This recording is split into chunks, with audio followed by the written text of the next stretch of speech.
ஸ்ரீரங்கம் அரங்கநாத சுவாமி திருக்கோவில் நம்ப பெருமாளுக்கு 3160 கேரட் மாணிக்கங்கள், 600 வைரக்கற்கள் மற்றும் மரகத கல்லை கொண்டு வடிவமைக்கப்பட்டுள்ளது வைர கிரீடம்.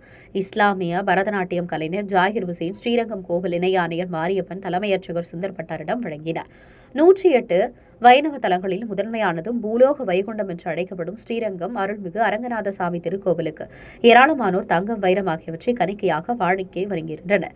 இந்நிலையில் பரதநாட்டிய கலைஞரான ஜாகிர் ஹுசைன் இன்று ஸ்ரீரங்கம் அருள்மிகு அரங்கநாத சுவாமி திருக்கோவிலுக்கு பல கோடி மதிப்புள்ள வைர கிரீடத்தை ஸ்ரீரங்கம் கோவில் இணை ஆணையர் மாரியப்பன் தலைமையர்ச்சகர் சுந்தர் பட்டரிடம் வழங்கினார். ஏறத்தாழ அரையடி உயரம் கொண்ட இந்த கிரீடமானது 3160 கேரட் மாணிக்கங்கள், 600 வைரக்கற்கள் மற்றும் மரகத கல்லை கொண்டு வடிவமைக்கப்பட்டது. ராஜஸ்தான் மாநிலத்திலிருந்து ஒற்றை மாணிக்கங்கள் கொண்டு வரப்பட்டு குடைந்தெடுக்கப்பட்டு 400 கிராம் தங்கத்தில் வைரம், மரகத கல் பதிக்கப்பட்டது. இதனை வடிவமைப்பதற்கு ஏறத்தாழ 8 ஆண்டுகள் ஆனது. உலகின் முதன்முறையாக மாணிக்க கற்களால் செய்யப்பட்ட வைர கிரீடம் என்பது இதன் தனி சிறப்பாகும். பிறப்பால் தான் இஸ்லாமியராக இருந்தாலும் அரங்கநாதன் மேல் உள்ள பற்றால் இதனை செய்ததாக நெகிழ்ச்சியுடன் தெரிவித்தார்.